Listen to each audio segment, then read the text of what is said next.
What's going on, guys, and welcome to episode 543 of #AskGSM, here today for Wednesday, April 24th, 2024. I'm Graham GSM Matthews. Hope you guys are doing well and having a great week so far. If you want to send in a question to the show, you can do so by tweeting me on the Twitter machine at WrestleRant with the #AskGSM.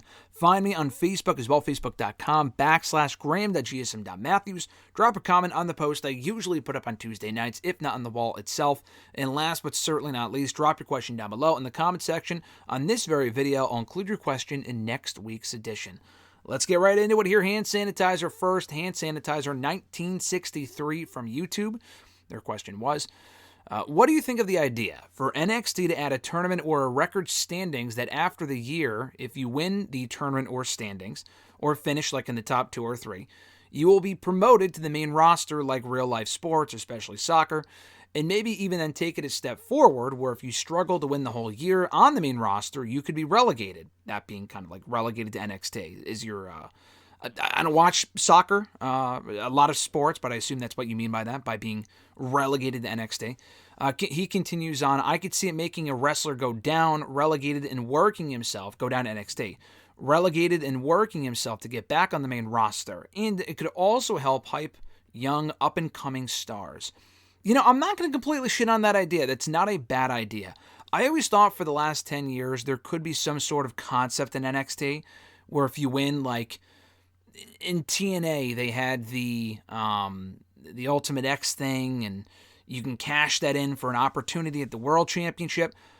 It's basically their version of Money in the Bank was Feast or Fired, which they brought back last year. But I always thought that was an interesting concept where if you hold the X Division Championship, you can cash that in as long as you give advance notice, I believe, for an opportunity at the World Championship. I always thought that was interesting. And I thought NXT could do something similar, and I'm sure I've talked about it here on the show before in years past, where if you cash in like the NXT Championship for an opportunity to be on the main roster, you know, as opposed to just being called up or promoted. They haven't done anything remotely along those lines, probably because people get called up throughout the year. And I think that's the biggest problem.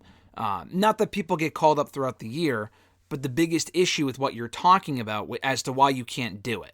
Because now more than ever, they're not really calling up people after WrestleMania in time for the draft. Now, we will probably see Ilya Dragunov drafted as soon as Friday SmackDown or next Monday in Raw. It's almost a guarantee. That is why he lost the NXT Championship when he did last night on the show. Roxanne Perez, I'm a little less sure about now that she's retained the NXT Women's Championship as seen on last night's Spring Breakin' show. But like Braun Breaker had already been brought up to the main roster. Tyler Bate was called up even before the Royal Rumble. The entire Diamond Mine was called up late last year. So when you have those people in a tournament throughout the year, then it kind of makes it mean a little bit less when those people are either winning in the tournament or not winning, and they get called up even well before the draft or in time for WrestleMania. So that probably won't work. When you have people on the main roster not winning a lot of matches, and that would all automatically relegate them to NXT, that's a little bit better of an idea / more realistic. But the problem there, though, then becomes that means NXT is developmental. And it is. I completely agree with that because it is developmental. This company tries to tell you that it's not. It is a third brand, and you know, there's people that do win on the main roster that go to NXT. A lot of the people that go to NXT are really not on the main roster all that much. It's not it's not really a matter of them losing. Like Gallows and Anderson don't lose a lot of matches because they don't have a lot of matches on WWE TV. They have barely wrestled in the last fucking 6, 7, 8 months. So how can you lose a lot of matches if you're never even really on TV? I mean, we're kind of already seeing that. Like, I would like to see Shinsuke Nakamura back in NXT. Last year, I wanted to see Baron Corbin back in NXT. We got that. He's been great. Nakamura is already great, but it's pretty clear they have zero plans for him on the main roster aside from serving as a stepping stone. So why not put him on the Raw, or rather NXT roster for a little bit and maybe build himself back up and compete for the NXT Championship. Maybe win that back or something along those lines. I would be not opposed to that whatsoever. So we could see that in due time. But as far as, I mean, they're already kind of doing that where if you lose a lot on the main roster, you could be sent back down to NXT. There are just people on the main roster where if you lose a lot, they're not going anywhere. I mean, by that definition of what you're talking about, the Usos would be back in NXT. Now, they should be winning more matches. Fucking Solo Sikoa would be back in NXT right now. But clearly, he's not going back to NXT. So wins and losses should matter more than they do. And it really should make a difference when you lose a lot of matches or win a lot of matches. And now more than they have in the past, they do matter. But if they really, really mattered, like you said, like in real sports, if you lose a lot, then you get relegated. Solo Sikoa would be in NXT. Akira Tozawa would be in NXT, which he kind of already has as part of the Alpha Academy stuff. But sometimes you just need jobbers on the main roster, and sometimes people do need to lose a lot of matches without getting moved to NXT, just for storyline purposes. So that probably won't work, but I like the concept, though. It's really not a bad idea.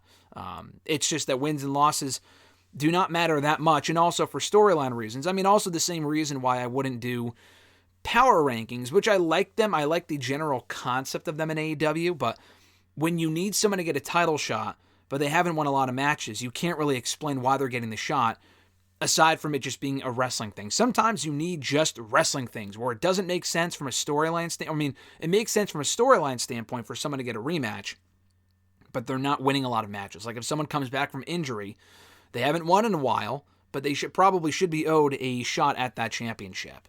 So that's why it doesn't really work in AEW as far as that sort of stuff goes, and that's why this wouldn't really work either. Jordan B. from YouTube, their question was, you've been getting a lot of questions about different wrestlers' legacies, so I decided to join in on the party. What do you think The Miz's legacy will be? Of course, he won't be known for his wrestling abilities, but he made himself famous with his mic skills. He's also an amazing heel and gets pretty good reactions from the crowd. Also, no matter how many times he loses, he is still relevant in any position the company puts him in. I also think he will be known for exceeding fans' and peers' expectations regarding his success in WWE. Absolutely. I mean, I wasn't watching WWE back at that point when he debuted 20 years ago, but I guarantee you no one expected him. At the very least, maybe a few people, but at most a few people expected him to become a main event talent in WWE and win world championship gold. There's just no way. He was never going to get to that level until he did. And he busted his ass, got a lot better. And you're right, Miz will not go down as one of the best wrestlers in the ring ever, but the guy's had a lot of good matches over the course of his career. He can more than hold his own.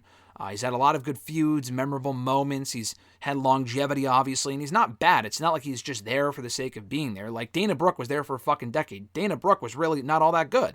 The Miz is very good. He's always been relevant. He can compete for a world championship, albeit not really feel like a credible threat, but he can compete for a world championship. He can be a viable mid-card guy, tag team guy, supporting player, whatever they need him to be. Babyface, heel. Obviously, as a heel, he's a natural heel, but I think he can do quite well as a babyface, as we're seeing right now with Awesome Truth. So The Miz, I think, will go down as one of the best WWE talents. Maybe not top 10, but the Bleacher Report team, we made a list about a month or two ago, and it went viral a little bit as far as like our top 50 wrestlers in WWE. I put Miz at like 48. And I didn't say like wrestlers in the ring, but like the best WWE superstars of all time in terms of longevity, success, promos, matches, stuff like that. I put Miz at the very bottom of the list, but he's still on the list nonetheless. I mean, he's been around long enough to where he's been a staple in this company, even more than Dolph Ziggler, and Dolph Ziggler was always better than The Miz in the ring. But Miz has always been on TV. Dolph has kind of come and gone. He just got released. I just can't see a day where Miz gets cut. Unless he decides to leave on his own, I cannot see Miz getting released. He does a lot of media for them. He's super safe. He never really gets hurt. I just feel like he's a perfect company guy, and they love that. And he's also quite good, too. It's not like he's a company guy and he sucks. Miz is also very good, and he deserves his flowers. So I think his legacy will be that I think the best way to put this in like a nice way is that he might go down for the last sentence of your little question there, which I say, I don't know why I said little question, of your question there. He might go down as one of the best overachievers in WWE history, going along with what you said in your question. He might go down as one of the greatest overachievers, having exceeded expectations more than anyone ever thought he would. Not only becoming WWE champion over a decade ago, Jinder fucking Mahal was the WWE champion.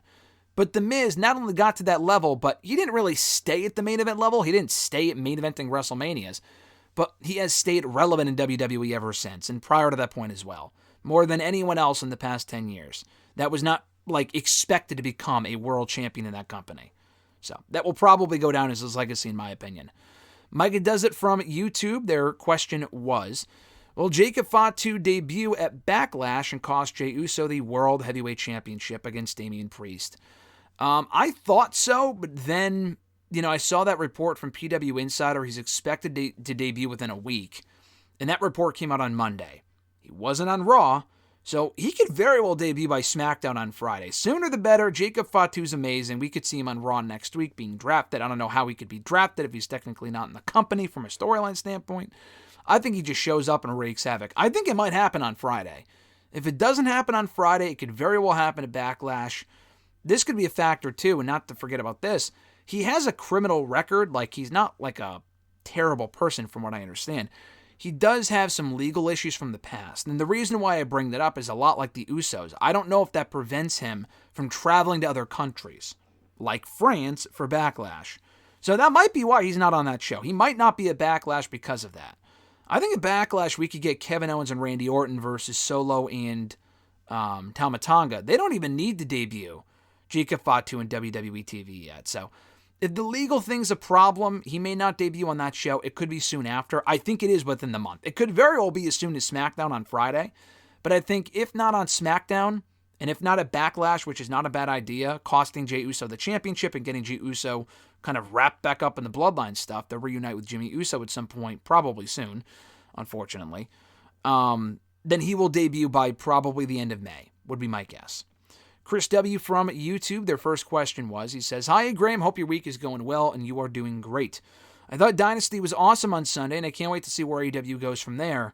On the topic of All Elite Wrestling, Hook has been said to be testing the free agency waters for when his contract is up. And there are some who are willing to see how high he can jump if he signs with WWE, where he will go to the NXT brand. While it could be intriguing to see, I feel that even though they have an actual performance center, I feel Shawn Michaels wouldn't completely get Hook and change everything that made him cool to begin with. Even maybe going as far as taking his Action Bronson song from him. What do you think?" I mean, they would absolutely take the fucking song. I mean, I can't guarantee that because obviously Cody Rhodes brought over his music and Punk doesn't count. Punk already had Cult of Personality. I mean, they didn't make that song. It's not an AEW made song. Like, so for example, if Ricky Starks would ever come over, he would not have that music. That was made by the AEW guy. I forgot his name off the top of my head, but the AEW music guy made that song. He's not coming to the company with that song. They can make something very similar, a lot like they did with Jade Cargill. I could totally see that. The Action Bronson song, I think, is a legitimate song. I don't know if they made it for Hook or if it was already a song and they just started using it. If that's the case, then maybe there is a chance they could pay out of pocket for that song. But it's not 100% confirmed. They probably would not. As far as them changing a lot about him, what made him cool to begin with, I agree, they probably would. He probably would not get the Cody Rhodes treatment where they're completely hands-off and they kind of let him be the same AEW person. They did that with Jade to a certain extent, but Jade, there wasn't really a lot to change there. I mean, Jade Cargill is the brand. It wasn't really an AEW thing. Hook isn't as big of a star as Jade, so he probably won't be able to get away with that. They would probably have him cut promos more. And to be fair, he does need to cut more promos and kind of develop his skills on the mic, although he is better as like the silent assassin type wrestler. It's somewhere in between because I feel like there's pros and cons to both. He has a great presentation in AEW, but he really has not felt cool in a long time because they haven't really put him in any interesting feuds in a while. The Jericho stuff is fucking terrible. That already makes him uncool, to be completely honest with you. So they already kind of, any aura that he did have, it's not like he's a loser and he's lost a lot of matches. He really hasn't lost a lot of matches in AEW. But at the same time, though, he's a guy where they really haven't figured out how to get him to that next level in AEW. He's kind of been in the same stagnant spot for a while, and a Jericho feud, honestly, is not going to help. I want him to feud with someone of Jericho's caliber, but not Jericho himself. Anything Jericho touches or is involved in turns to shit at this point. And I love Jericho. I'm a big Jericho fan. But it doesn't change the fact that a lot of what he's done in the last couple of years has been hot garbage. And anything involving Hook is not going to help Hook at all. Anything involving Jericho with Hook will not help Hook whatsoever. So him staying in AEW for that shit is not going to help him. He clearly, I thought he would be in the TNT title picture by now. It's been 2 fucking years, and he's still in the same spot that he was in 2 years ago. He's got to move up, and the Jericho shit is not the answer. So going to WWE may not be the worst thing. The Performance Center can kind of provide him with a skill set and the coaches to really improve. But at the same time, like you said, will they get Hook? Will they even call him Hook? Will they allow him to keep the name? Will they call him something else? Will they call him Taz fucking Jr.? We don't know. So it's a risk either way. It's a risk for him to go to WWE. It's a risk for him to stay in AEW because it feels like he's not going to get beyond a certain level. And he's not like world champion material, I don't think, but he could be higher up on the card right now than where he is. To me, I find Hook fucking boring because he's been doing the same shit for years now. I'd rather see him in WWE and potentially climb up the ladder and maybe run that risk of getting his presentation changed. But that's just my opinion. Your second question, Jim Cornette is seen by many as a complicated personality in the pro wrestling business. He is a man of untouchable knowledge about the history of the sport and is seen by many as one of the greatest managers in the history of the business. But his views of pro wrestling and the modernity of the sport has made him an island of his own. He has worked with multiple companies, and in the end, he has usually gotten fired. He has a humorous, albeit sad, feud with one of the most hated men in pro wrestling, Vince Russo, that got serious when he threatened assault, and his views of pretty much everything AEW are usually met with enthusiasm by the cult of Cornette, but ridicule and malaise, I think that's how you pronounce that word. I've seen the word, I don't use it often in my vocabulary, so I'm not really sure how you pronounce that word, but malaise by pro wrestling fans. In your honest opinion, what are your thoughts of Jim Cornette, and do you think he's polarizing, or are people misunderstanding his views, and instead bash him for what they feel, or out-of-touch ideals that fit a different time period? Man, that was a lot to kind of get through there. But that's a good question, though. I've talked about Cornette before here on the show. I have a lot of respect for Cornette. He's obviously a legend in the business. I think, honestly, it kind of falls somewhere in between there. I don't live or die by everything Cornette says. You really can't live or die by anything anyone says, because a lot of this stuff is just one man or one woman's opinion, just one person's opinion. So whether someone likes something or doesn't like something, that's his opinion. If he lives in that out-of-touch mindset that you say, then again, he's well within his right to do that. It's not like he's booking the company, and like Vince McMahon specifically was absolutely fucking out of touch, but he was running a wrestling company. We don't know what a wrestling company being run by Jim Cornette in 2024 would look like because he's not currently running a wrestling company. So it's kind of hard to say. Like, again, these people, I don't want to put him in the same category as Russo. I feel like Russo's way worse with some of his opinions. And I mean, I've talked to Vince Russo too. The weird thing, and I've said this before, we had him on a podcast, wasn't really my idea, but I did an interview with him a couple months ago. Completely normal guy from what I mean, the fucking hour that I interacted with him, but that was it. Seemed like a completely normal person. But then I see some of the shit that he says on his show, and it's like, I feel like he's saying a lot of this stuff just to get a reaction, to get people to watch his show. And I could be wrong. Maybe he believes half the shit that he says. But a lot of the opinions that he has are just fucking garbage. That goes with a lot of people. A lot of these, old head podcasters that people have talked about before.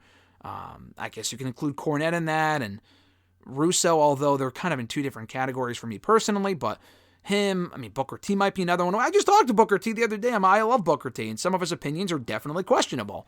But again, that's his opinion. So anyway, back to your original question as far as Cornette goes. Yes, he is absolutely polarizing. I'm not even really sure how you can classify him as anything but polarizing, because some people love him. He has his fair share of followers, and a lot of people don't like him. Now, I feel like the people that don't like him, if you don't like him for his opinions, that's fair. That it is what it is, because you have your own opinion, and it is what it is. Some of the stuff that he says could be shock jock type like shit. And again, I don't listen to Cornette religiously for me to even really say. I'm just going off of shit that I've seen. And some of it's pretty fucking funny, but some of it's also like, at the same time, he probably shouldn't be saying that. Like, I think his views on women specifically, and again, I can't say for a fact because I don't listen to all of his shows, so I don't know for 100% fact. But I feel like from what I've seen, a lot of people that do not like Jim Cornette do not like either how he talks about women or how he views women specifically. Now, I haven't seen anything, some things are very questionable that he said. I haven't seen anything personally that I would classify as, wow, that's really kind of like fucked up, as much as like Disco Inferno specifically, I've seen say a lot of dumb shit. Cornette has probably said dumb shit. I can't say that he hasn't. It's a very loaded question as far as stuff that he's gone on the record and saying. Some of it's not ideal, but it might not necessarily be bad, if that makes sense. And I can't really, it's all circumstantial, so again, I'm kind of going off of memory here. But I feel like he's honestly, I would rather listen to Cornette or his opinion on things than Russo and other people of that ilk. Just me personally, because I feel like he makes a lot of good points. I feel like at the end of the day, the bare bones of his arguments make a lot of sense. Now, the fact that he fucking hates AEW, he definitely makes it his gimmick to completely hate a lot of what they're doing. When I know in reality, he probably just doesn't like it, but he's putting on an act to make it sound like he fucking hates it. And maybe he really does hate it. It's really not healthy to hate something as much as he hates some of the stuff that he hates in AEW. Like, I don't really care for the Elite currently at this point, but he, like, absolutely loathes that stuff. And again, that's his opinion. And if people have an issue with that, that's his opinion, so who gives a shit? I think it's more about some of the more problematic stuff that he has said. If you include the NWA commentary line, that's probably the most prominent example because it happened 5 years ago. It happened the most recently. I mean, that was just a tasteless, stupid joke. Yes, he's made that comment before. Other people have made that joke before years ago. It's a different time. You just kind of have to own up to it and move on. There was a lot of other moving parts there as far as I don't really know that the company had his back there. I don't know. It was weird. Maybe there were other strikes against him. I'm not 100% sure. We've talked about how he's gotten fired from all these other companies. I don't know that he gotten fired from TNA. He worked with TNA for a while. I'm not sure if he ever got fired from there. Ring of Honor, he may have gotten fired from. MLW, I think he just left on his own. So it's not like he's been fired from every company he's worked for. He's a handful. Jim Cornette's a very passionate guy. AEW clearly wanted to bring him in. He's talked about before, Tony Khan wanted him in AEW from the start. And apparently he signed some sort of NDA to not talk about what they talked about when he first came in. I don't know why that would even be a thing as to why they can't talk about what they talked about. Probably had to do with maybe figures or where they were going with certain things. I don't know. So Tony Khan clearly thought enough of Cornette even 5 years ago to think about bringing him in. Not at this point.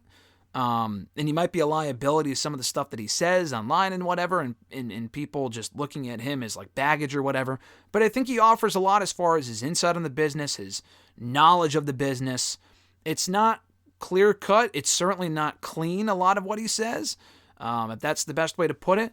But I feel like if you kind of read between the lines, there is a lot of stuff there that makes sense, and the bare bones of his arguments do kind of make sense. It's just kind of the pop and circumstance that he puts on top of it, with a lot of the swearing, and I swear a lot here on the show too, but like, really like making it aggressively like I fucking hate this stuff is probably not the best way to approach it, but part of that's his brand, and some people like hearing that stuff. They don't really want to hear him constructively criticize certain things in AEW or WWE. They want to hear him go fucking off on it, and that's his identity, and that's his fan base, and that's completely fine. But I feel like a lot of his ideals, I don't know if a lot of them are out of touch, honestly. Some of them do make sense.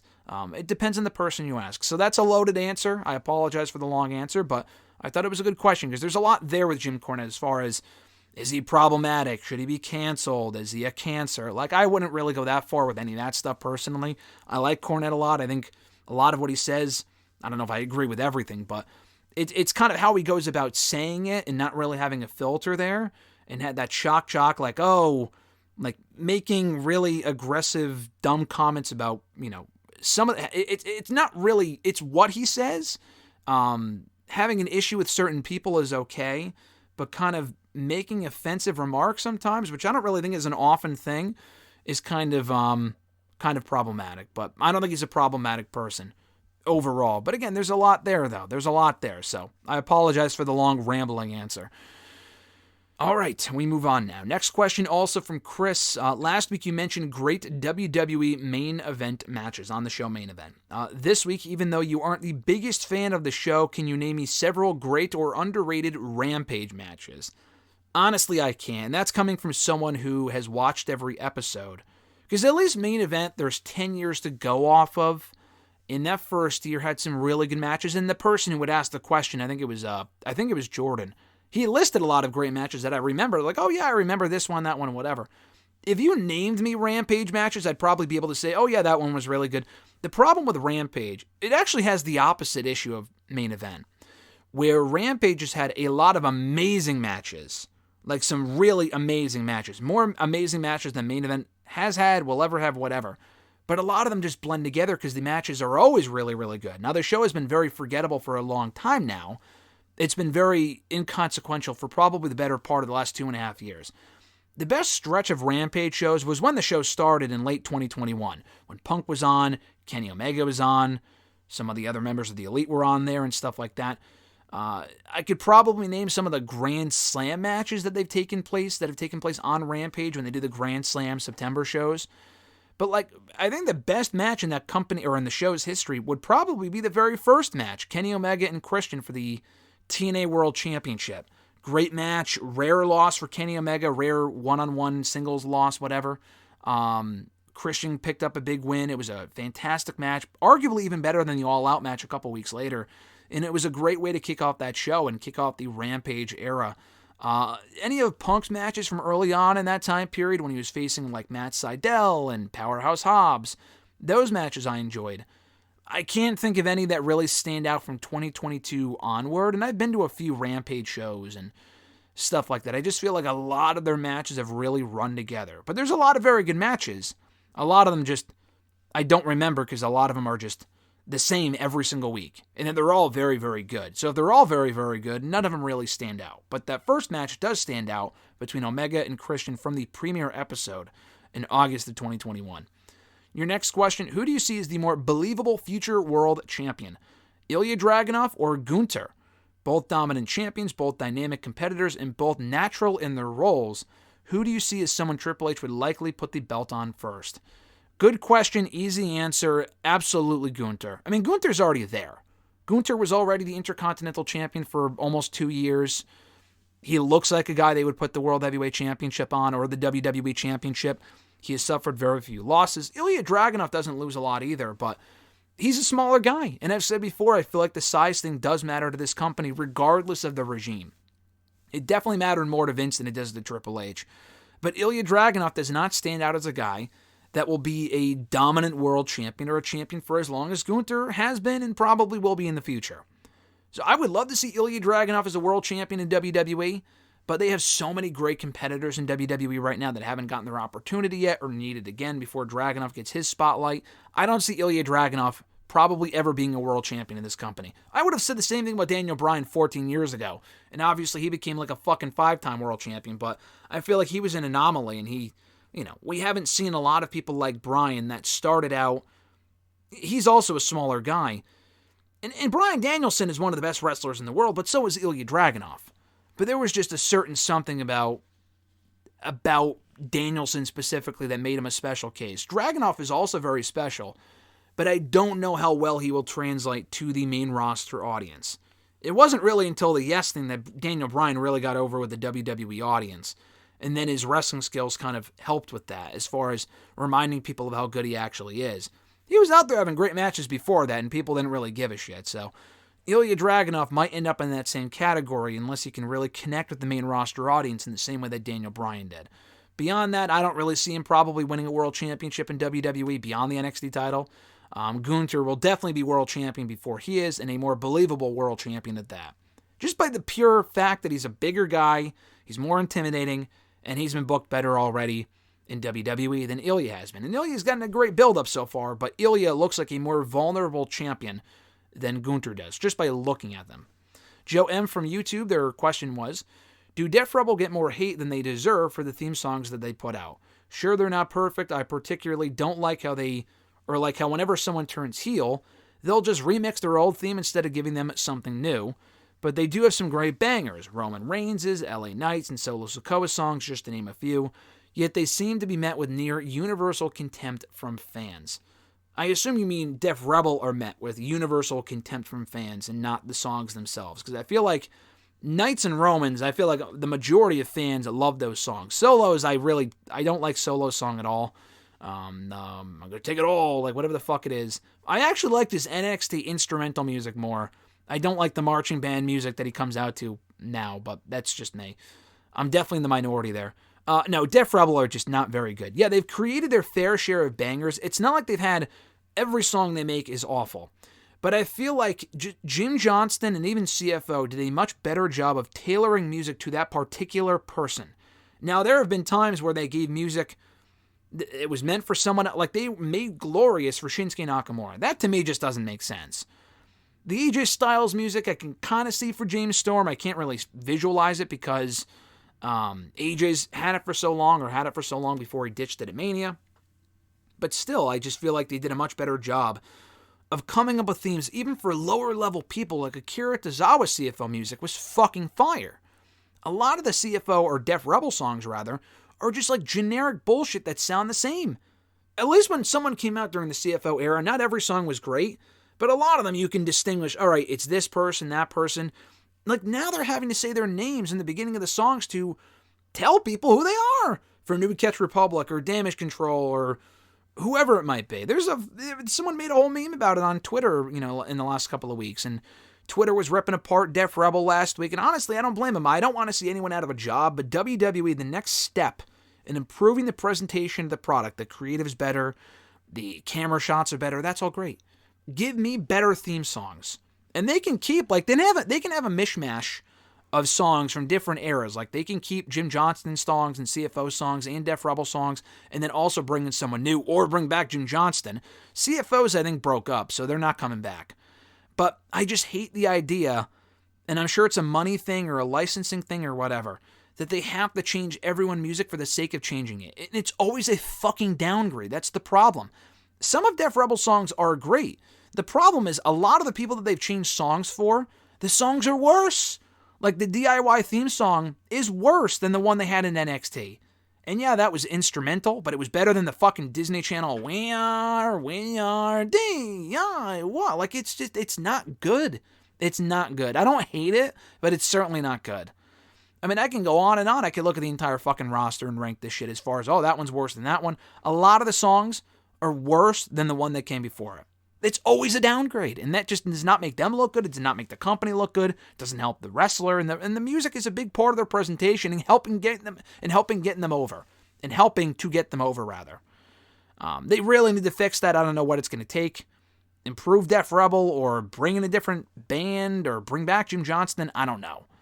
But it's clear to me that Def Rebel are not wrestling fans. They just make fucking music for the sake of making music. Like, all right, you need a song? All right, we'll pull up GarageBand and make you a fucking song. Like, there's no identity there. None of the songs really match a lot of the wrestlers. They're just songs.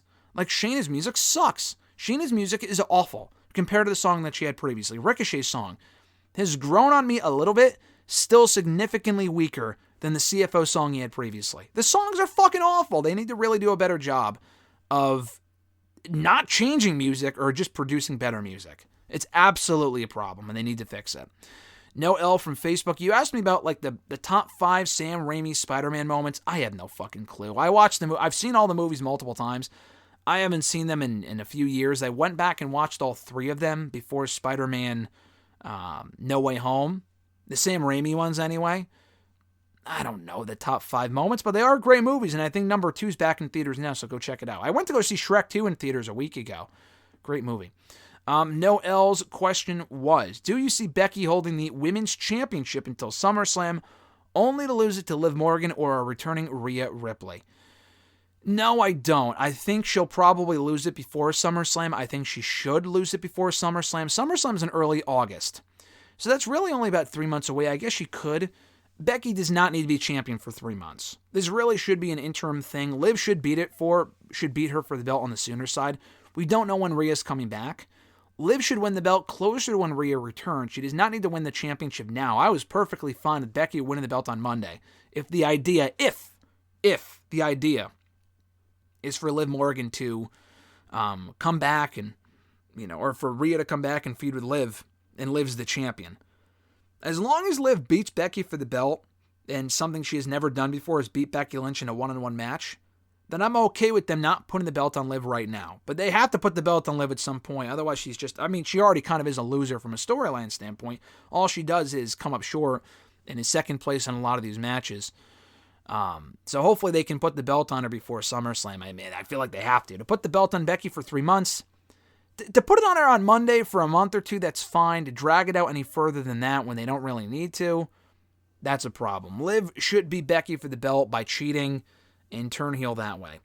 Christopher W. from Facebook, their question was, I thought Raw on Monday was, for the most part, a misfire, though the Sheamus and Drew and Gable promos were the highlights. There were a lot of sloppy matches, some timing issues, a cold crowd, and decisions that did not make sense. and Imperium severing ties with Giovanni Vinci included, he's saying. I also was not a fan of the Battle Royal being the main event, as I felt it was sloppy, had no heat, and was predictable and safe with Becky winning the belt. I don't know if it was predictable. I mean, I think a lot of people thought Liv or Nia might win, but anyway. You said, it makes sense from a business standpoint, but I feel like they could have gone a different way with it.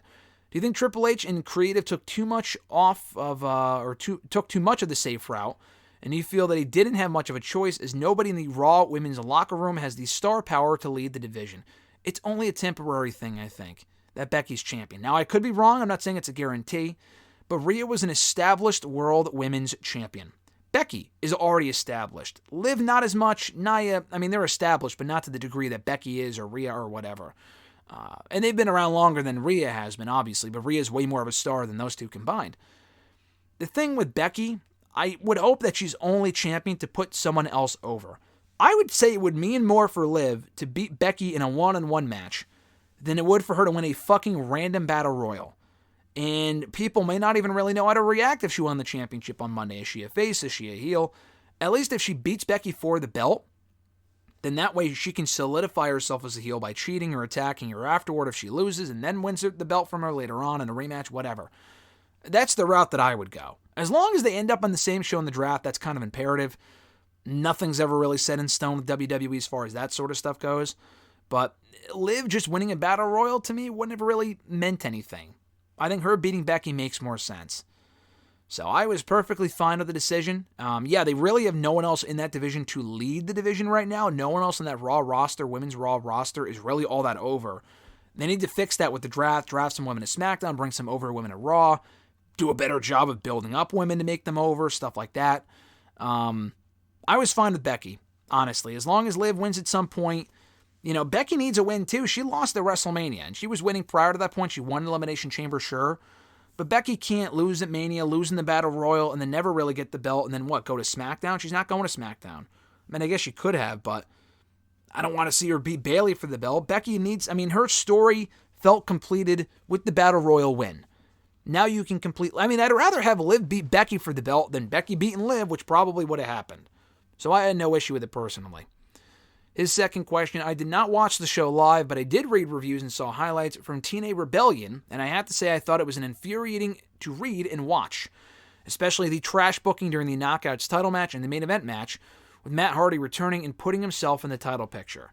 I feel that anytime this company has 2 steps forward, they always have to get in their way and have to go 4 steps back with some of their incompetent booking. Do you agree? And do you think the booking on the show and Scott D'Amore's firing killed any momentum they had going forward? Or are they basically just going to remain stuck in their niche audience with no chance of being mainstream or grow their business? Man, tell me how you really feel. Despite Santino Marella saying they are trying to get a deal with a big channel. Yes and no. I do think TNA's loss of momentum was kind of killed with Scott D'Amore getting fired. They had a lot of goodwill late last year with the TNA rebranding, the pay-per-view in January, the Royal Rumble stuff with Jordan Grace, all this other sort of shit. And then, nothing. And the shows have been good. That's the thing. I watch TNA every week. I watch the monthly shows. I watch the pay-per-views. They've had a lot of great content. No one's really talking about it, though. That's the problem that Impact had, too. It's no different. They put on great shows, but no one's talking about them. They had people talking about them until Scott D'Amore got fired, and then people kind of gave up and don't really watch the show anymore. Some people are still watching, obviously, or at least not talking about TNA the same way they were 3 months ago. You know, what's interesting, though, I don't think Scott D'Amore getting fired, this, surprised me a little bit, hasn't really affected, in my opinion, the promotion creatively at all. Like you mentioned the stuff during the Knockouts title match and all the interference. Yeah, that was trash, but it's nothing I really didn't see during the Impact era. A lot of what TNA has done since Scott D'Amore got fired 2.5 months ago has not really felt out of place. It feels like the same creative vision that we were getting before that. I assume Scott D'Amore was not the only one booking the shows. I assume it was a joint venture with him, Tommy Dreamer, and other people behind the scenes. It's probably the same crew, except without Scott D'Amore. Now, that's a big piece of the puzzle missing, but a lot of the shows have felt the same as far as it's not like they're putting the belt on Matt Hardy. The Matt Hardy thing, I haven't had a chance to really talk about it. It did not bother me at all. Now, I like Matt Hardy, so I'm biased. I get it. I like the broken stuff as well. It's a temporary thing. He's not even fucking signed at TNA. He made that pretty clear the next day. He's still a free agent. I do not see Matt Hardy winning the TNA Championship. I don't think Matt Hardy should win the TNA World Championship. I think it's a Challenger of the Month type thing to get. I mean, again, if they want to get people talking, albeit probably not in a positive way, because people don't really care to see Matt Hardy in TNA at this point, at least the majority doesn't anyway, based on the reaction I saw online after the pay-per-view, then I think that's one way to get people talking about him and get people talking about TNA. It's a quick match. Nick Nemeth lost at Rebellion. He didn't need to win the belt on that night. He can win the belt at Slammiversary. I felt it was too soon for him to beat Moose anyway. They could do the Cody Rhodes thing where he loses the first match but wins the rematch. I feel like that's still where they're going with it. I'd be shocked if Nick Nemeth does not win the TNA World Championship at some point this year, if not at Slammiversary. Matt Hardy is not winning the fucking belt. They need to do a better job of building up new names and fresh faces they can build the company around. Not the same people that have been there forever, like Moose. Nick Nemeth is an ex-WWE guy. Matt Hardy is not the answer, obviously. They need to build up newer names like Josh Alexander. He's already been built up. But like what happened with Steve Maclin's push, what happened with Ace Austin and Chris Bay, like those are people they should really be pushing towards that top talent spotlight to kind of get new names over. Before WWE, AEW obviously inevitably scooped them up. But these are people that TNA can build around, that doesn't feel like old hat. As far as they're not ex-WWE guys. I mean, Steve Maclin is, but I feel like he's more of a TNA guy at this point than he ever was a WWE guy. Next question, also from Christopher. Another legacy question. What will Samoa Joe's legacy be when he retires? For me, he was a man who proved that you didn't have to be a musclehead to be a star. All you needed was legitimacy and a sharp tongue. He was athletic as hell for a guy his size and could have quality matches with many guys, especially classic rivalries with CM Punk, AJ Styles, Christopher Daniels, and many others. He had a fantastic run in NXT, but plans didn't pan out in WWE until he found new life and is killing it now in AEW. How do you feel Samoa Joe will be viewed when he finally hangs up his boots? I put him in the same category as Punk and Daniel Bryan. As far as people that really, like Punk and Bryan specifically, changed how the main companies, specifically WWE and Vince McMahon, looked at who can be a world champion. Now, people like them were world champions back in the 90s with Brett and Shawn, but really, we had not seen that in a long time. Now, they tried with Benoit back in the mid-2000s. That didn't really work out. Eddie Guerrero didn't really work out for whatever reason. I mean, whether that be a him issue or the company or whatever. They didn't really last in those main event spots. For the better part of the 2000s, it was a lot of the same mold of a wrestler. It was the John Cenas, the Batistas, even the Ortons and Edges. You didn't really have people from the indie scene coming up and becoming big-time stars in WWE, from the Ring of Honors and stuff like that, until Punk and Bryan really popped off in 2011 and 2012. Samoa Joe, it took him a little bit longer to get to that level, but he was also equally as effective in changing the way people view talent, specifically not from Ring of Honor, but from TNA. For a long time, for as long as I was watching WWE from 2008 to 2015, you could count on one hand how many people came over from TNA to WWE. And if they did, typically it was people that were already in WWE previously, like an R-Truth or a Christian. They did not touch TNA talent. They did not touch AJ Styles. They didn't touch Austin Aries, Bobby Roode, James Storm. And then all of a sudden, when Samoa Joe came in well before AJ Styles, he came in mid-2015. And that was all Triple H's doing. He took a chance on Joe. Joe paid off. They saw there was value there in people like Joe that could lend experience to the younger guys, but also get over because he's fucking good. And they built around him. They built around AJ Styles. They brought in Bobby Roode. He was quite successful, specifically in NXT. And then people like that, even trying with some of the women. A lot of their former Knockouts champions came on into WWE and were successful. Chelsea Green, a former Knockouts champion. She's not a multi-time women's champion yet in WWE, but she's done well for herself, and the list goes on and on and on. There's been a lot of people from TNA that have made it really big in WWE, and it kind of all started, in my opinion, with Samoa Joe in 2015. Now, there were people prior to that point, like they brought in Awesome Kong. She didn't pan out. Gail Kim didn't really pan out all that well, and that's not really her fault. They just didn't really commit to those people. But they did with Samoa Joe, specifically because of NXT and WWE, or rather Triple H. And then they were successful on the main roster as a result. So, And the same can be said for like they tried with the EC3, that didn't pan out, and there's a whole laundry list of people there as well that they brought in or brought back and it didn't really work out. But the people that did work out were very successful, and AJ is one of their biggest stars right now. So I feel like that's a big part of his legacy. In addition to all the great work he did in TNA as a TNA original, a Ring of Honor original in the mid-2000s, having a lot of success in both promotions, the king of the indies in a lot of ways, and also proving he had what it took to succeed and thrive at the WWE level and now again in AEW. Killing it wherever he goes. Let's see. Next question. Last question of Chris's. Who do you see as the more complete professional wrestler? WWE Champion Cody Rhodes or AEW World Champion Shane Swerve Strickland? Both great on the mic, both can play babyface and heel with ease, both can kill it in the ring, and both have fine characters. Who would be your pick? I don't like questions like this because I feel like it's tribalistic to choose, the WWE guy over the AEW guy or vice versa. If I was forced to choose, I think I almost a kill shot.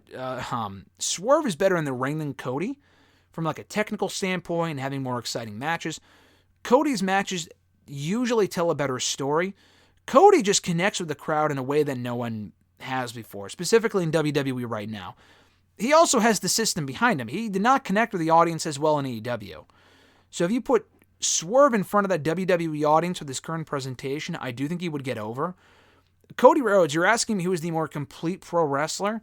Probably Cody Rhodes. Like, to me, he just is the quintessential guy now, as opposed to like 10 years ago, that WWE would build around. He has a famous pro wrestling father. He has that legacy. But he's also very good in the ring. Not the best in the ring, but very good in the ring. A great storyteller, can connect with the audience, got the presentation down, can cut a great promo. I haven't heard many great Swerve promos. Swerve has had some very good promos at times. I feel like Cody Rhodes' mic skills are better. Now, that's debatable. Someone might debate me on that, and that's fine. I feel like of the two, I'd give the slight edge to Cody Rhodes probably for that reason. But if you argued Swerve, I probably wouldn't argue with that because that also makes sense. At BillMeister88 from Twitter, what do you think about Chad Gable's heel turn? I love it. I thought what we got from Chad Gable on Raw was amazing. I'm looking forward to seeing more of that psychotic side of him. And if they can really push him in that serious role, which has been long overdue, going forward and make him Intercontinental Champion, I don't see how this run is not successful. It really should be. It should be guaranteed to be great. With him having all the tools to be great and working with over people, he could also become very over in that role and thrive in the heel role. So I love the turn. I love what we got on Monday, and I'm looking forward to seeing what's next. At Reborn Again, John Ritland from the Twitter machine and on YouTube, Real Honesty with John Ritland. Check out his content. He does great work. His first question was, so now that Triple H is in charge and it's a new era, quote unquote, will the upcoming WWE draft actually prove meaningful? Or will it just be more rearranging of the furniture like it has been? No, it's totally the latter. Listen, I enjoy the WWE draft. And I always look forward to it. I'm always excited for it because I'm a mark. That's I grew up in the WWE draft in 08 and 09 and stuff like that. That said, though, with the WWE draft, it is always a rearranging of the furniture. I have never seen a draft that people said, man, that was great. Man, they did a great job. It's always a mess. And you're not changing everyone's shows either. Like, a lot of the people are going to stay on the same show as they should. There's really not a lot of people that should move, in my opinion. So a lot of it is literally rearranging, maybe not literally, but a lot of it really is rearranging of the furniture where you're just moving a piece here and a piece there. It really shouldn't be that big of a thing. It is a big concept, but I don't really, when people say, I'm disappointed by the draft, what the fuck were you expecting? I see that every single year. Were you expecting them to fucking draft Kenny Omega to SmackDown? It only includes the people that are active on the roster and some NXT call-ups, which we've gotten in recent years. Some drafts are more messy than others because they don't really explicitly state the rules. I'm looking forward to this year's draft because we actually have general managers. Maybe they could do some trades. It's the first draft that we've gotten with GMs in, 7, 8, 10 years? It's been a long time. And even those had Vince in charge. So I'm hoping this draft is cleaner. It makes more sense. They make more draft picks. They make more moves that make sense. I'm looking forward to it. But if anyone's expecting anything super major, again, what are we really expecting here? There's going to be a couple call-ups. A couple people will change shows. They'll probably split up a few people. That's about it. It's really not going to be anything massive, and why would it be? It's just people switching from one show to another. That's all it is. His next question, will the return of Jack Perry help or hinder this stuff with the Bucks? I can't see how it would hinder. I mean, the whole EVP thing, I'm kind of indifferent towards it because I think they play the role well. I just can't bring myself to give a fuck about the Young Bucks at this point. I like the team. I mean, there's a lot of people like, I'm a fan of majority of all the rosters of WWE, AEW, whatever. But like Jericho, same thing. I love Jericho. Don't give a shit about what he's doing right now. Same thing with the Bucks. I think they're very good. I just don't give a fuck about the whole, like, oh, we're the EVPs. Like, I get they're trying to lean into reality, which I guess is smart. And it's getting them heat, but I don't know. They're always around. They just do not feel fresh at all. They feel stale. I just don't really care about the Bucks. Bringing in Jack Perry, listen, there's a natural story there, I suppose, so it's better than having Jack Perry do his own thing and they have no direction for him. So I guess it makes sense. That's all I'll say about that because I don't really know. I don't know. I can't see how having Jack Perry in the group would hurt. Let's put it that way. Will it help? I don't know. Will it hurt? Can they get any less interesting? I mean, that's my opinion. I don't know. I assume this will help, so we'll see what happens tonight on Dynamite. Non-wrestling related, his next question is, he says, the summer blockbuster season is upon us, so what films are you looking forward to and why? Good question from John. Honestly, I went through the list of movies that are coming out this summer, and there's a handful of movies I would see, but I'm not exactly are excited for. And I said the same thing last year. There's even less movies this summer that I'm looking forward to. So, like, for example, in the category of I would probably go see it, but I'm not exactly excited or, like, thrilled to go watch it. Inside Out 2, I haven't even really seen the first one. I do want to watch the second one. I have to watch the first one first. But that movie, Quiet Place movie, that's coming out. The Furiosa movie, I'll probably go see that. I watched Mad Max, the most recent one from 2015, for the first time a few months ago. It's decent. I'll watch that one soon. I'll watch that one when it comes out, the Furiosa movie. So, trying to think of what else. Those are most of the movies I would go see / am kind of slightly looking forward to. The two movies that I'm actually excited for, to a certain extent, Kingdom of the Planet of the Apes. I like those movies. The remake, whatever movies. I'm looking forward to that one. And moreover than anything else, Deadpool 3. That's honestly, I'm more excited for Deadpool 3 than anything else, and it's not even close. At Uwagu91 from Twitter, their first question was, had Sheamus beaten Daniel Bryan for the World Heavyweight Championship, not the current one, at WrestleMania 28 in a competitive match, do you suppose no one would have completely criticized that decision? I mean, that's kind of a weirdly worded question. I think you're referencing the fact that they had an 18-second match and people bitched. I mean, we all did, rightfully so, and I myself included, because it wasn't really a match, and it kind of felt like a burial of Daniel Bryan. And that's what got over Daniel Bryan with the whole yes thing. He probably would have gotten over anyway, so I don't really see that changing. Would people have criticized it? Yeah, they would have criticized the fact that Daniel Bryan lost, but they probably wouldn't have cared as much that it was an actual match as opposed to what we got at Mania. So it did work out, the whole 18-second thing. It did ultimately get Daniel Bryan over. It accelerated that process, really. But at the same time, though, if they had an actual match, people wouldn't have bitched as much because it was an actual match, and that's what people wanted to see. Because they were supposed to have a match in Mania 27, too, and they got fucked on that show. They ended up getting relegated to the pre-show. So they never really had a chance to have that great match at Mania. His second question, do you see Gunther winning King of the Ring? Yes. I mean, I feel like that's a given. I mean, even before he said that he was in it on Monday, I'm thinking Gunther's winning King of the Ring, and he should. So, yes, absolutely. Your thoughts on if Jacob Fatu will join the main roster instead of competing on NXT? I mean, that makes sense. Why go to NXT when the Bloodline stuff is right there? They're putting Solo Sikoa's group together right now, and Jacob Fatu is main roster ready. He's not a guy that needs more reps or whatever. He's fine. Put him on the main roster. He should go to the main roster. I know NXT really needs to replenish the pot right now with losing a lot of talent to the main roster. Jacob Fatu is one of those guys that should completely bypass NXT, go to the main roster, and immediately be incorporated into that Bloodline storyline. At noob_n_co TV, their first question was, your thoughts on Swerve Strickland winning the AEW World Championship at AEW Dynasty? I find it very great, and I hope his run as World Champion will be good. No, loved it. Very good match, great show, amazing moment. Swerve is amazing. Very happy that he got his moment. He deserves it. Joe had a very good run as well for as long as it lasted. He played his role perfectly well. And yeah, Swerve's the guy right now. Maybe not for an entire year. I think Will Ospreay or someone else is going to take that championship off of him before long. Hopefully not like a month. Hopefully they keep the belt on Swerve for a while. Maybe he loses it and gets it back. I would just keep the belt on him for a little while. But no, Swerve is that guy right now. He's organically over, and he should have been in the spot a while ago. And I'm glad he finally made that jump to the main event scene, and he's a world champion, so it was a great moment. Your second question, your thoughts on the trailer for Transformers 1. I find it very fun and exciting to look at, I guess is what you mean. And good choice of actors. I'm definitely looking forward to seeing it this fall. I have not seen the trailer. Maybe I will watch it. I have not seen a majority of the Transformers movies. I just don't really give a fuck about Transformers.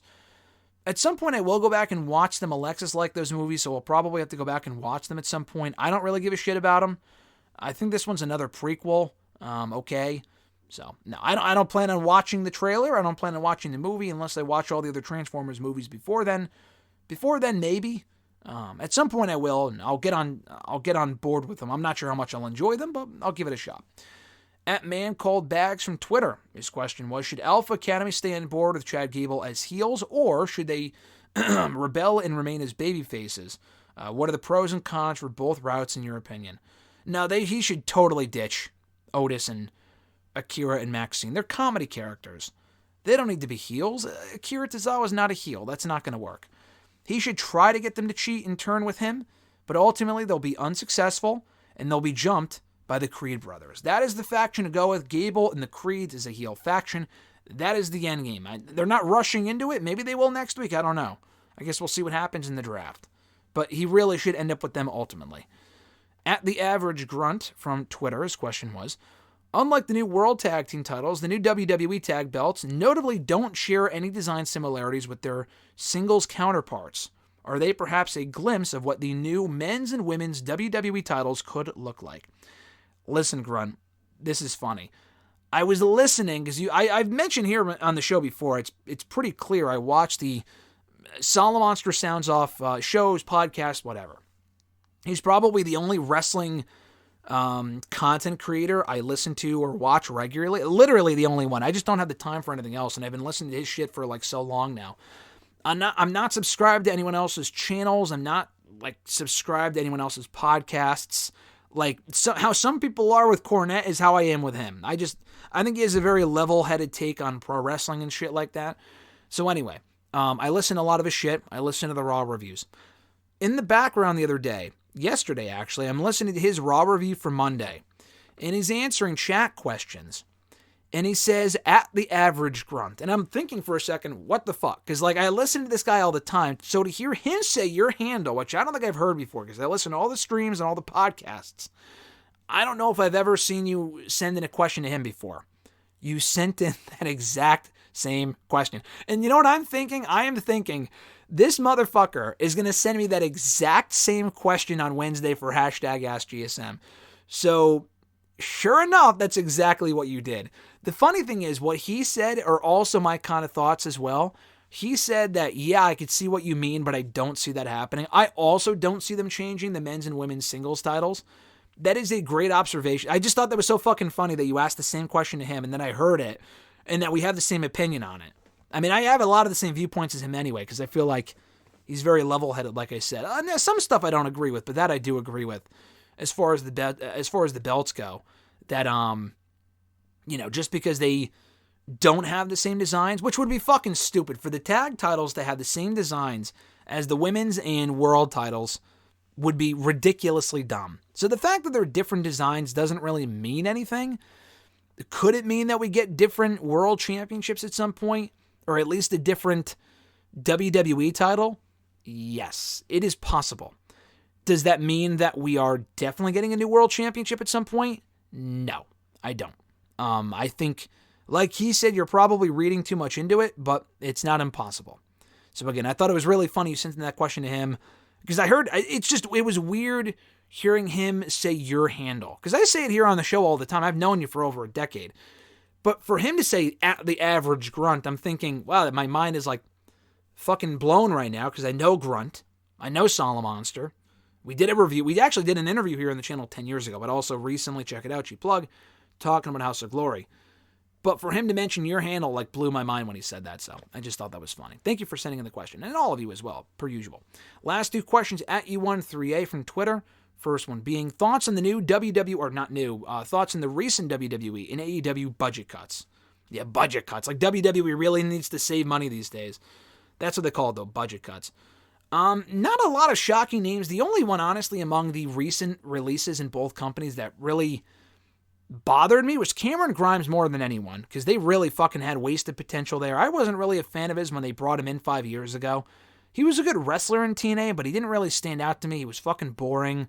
The top hat shit was stupid. And then he kind of struck upon the rich gimmick in NXT. The LA Knight feud made me a fan of LA Knight. Or LA Knight I was already a fan of Cameron Grimes. It really made me a fan of his. And he was a great, act in NXT. And then he went on to do nothing. He went on to do nothing from there, which was disappointing. So, yeah, I like Cameron Grimes. I was disappointed they let him go. They never even really gave him a chance to get over on the main roster. He never even really had that many matches on the main roster. Like, I was disappointed they got rid of Indu Shearer as well, because I feel like Sangha and Veer both had potential, either on their own or as a team, and they did jack shit with them on NXT, on Raw, whatever it might be. Jinder, I mean, it sucks to see anyone lose a job, but, like, Jinder felt like a lifer there because he's been there for so long. I mean, they fired him once before 10 years ago, but I don't give a fuck about Jinder Mahal. I've never really given a shit about Jinder. I just don't think he's that great. But, he has accomplishments and accolades, and you can take that somewhere else. The other people didn't really shock me. Zion Quinn, they weren't doing shit with. Von Wagner, they weren't doing shit with. Xia Li, they never really tried with, but, they have better women in that division. With AEW, those releases rather surprised me more, because, not because of who they released, but because that they released people, period. Because Tony Khan has said many, many times, why release people when you could just let their contracts run out? He did not let those contracts run out. And he said it was a different circumstance for each individual, but they let go of a lot of people at one time, which AEW typically does not do. So that surprised me. Dasha really surprised me because she was all over the show. I don't give a shit about Dasha technically, or personally. I think Justin Roberts is better. I think a lot of the commentators or ring announcers in WWE are better than Dasha. I wasn't really a big fan of her work in WWE. I don't really love her work in AEW, but that one surprised me because she was all over the shows as the ring announcer for, like, Collision or whatever. But anyway, yeah, those are my thoughts on the recent budget cuts. We'll talk more about them on WrestleRant Radio tomorrow, or at least the WWE ones that were announced in the last week. Last question, also from E13A. Have you heard about the Oklahoma Athletic Commission getting upset at AEW for featuring Nyla Rose on the December 20th, 2023 episode of Dynamite and warning them to not feature transgender performers in Oklahoma again? Yeah, that whole thing was, first of all, fucking terrible, but also just fucking random. That was like 4 months ago. 4 months ago, I mean, for that to even be a thing in 2024, 2023, whatever, I mean, it happened in 2023. But for any state or commission to get mad this day and age about a transgender person, gay person, whatever it might be, unless it's something like that's actually legitimately offensive for someone's sexual, identity or preference, whatever it might be, for that specifically to be what a commission gets bothered about or gets upset about is so, needless to say, fucking stupid.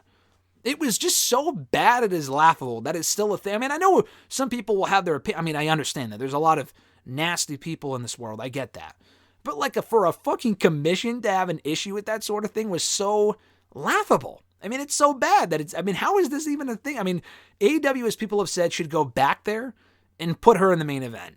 I don't care what you think about Nyla Rose. And Nyla Rose isn't even really bad at all. I think she's actually decent. And she's grown on me over the years. She's pretty fucking funny. But the next time they go there, they should go there and put her in the main event as a fuck you to that place. Just to send the message like, listen, we're not putting her on the show just because you have an issue with transgender people. Like, fuck you. That's so stupid. But anyway, on that note, we'll wrap it up here for #AskGSM episode, 543 here today for Wednesday, April 24th, 2024. We'll be back next week here on the show talking all the fallout from the draft. I'm sure we'll get a lot of questions about that. Heading into Backlash, we're wrapping up Dynasty. We just wrapped that up a couple days ago.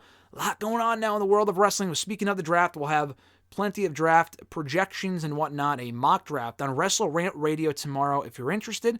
The videos or the episodes usually drop here in the channel I'll probably have it up by Friday, so keep an eye out for that. But it drops on all the usual podcast platforms first tomorrow, so keep an eye out for that with myself and Mr. Marceau, and probably my interview with Booker T as well, that we did earlier this week already on the channel from yesterday in video form. Check it out. Going up soon over on dailyddt.com in article form. If you want to send in a question to this show, you can do so by tweeting me on the Twitter machine at WrestleRant with the hashtag AskGSM. Find me on Facebook.com/Graham.gsm.Matthews. Drop a comment on the post I usually put up on Tuesday nights, if not in the wall itself.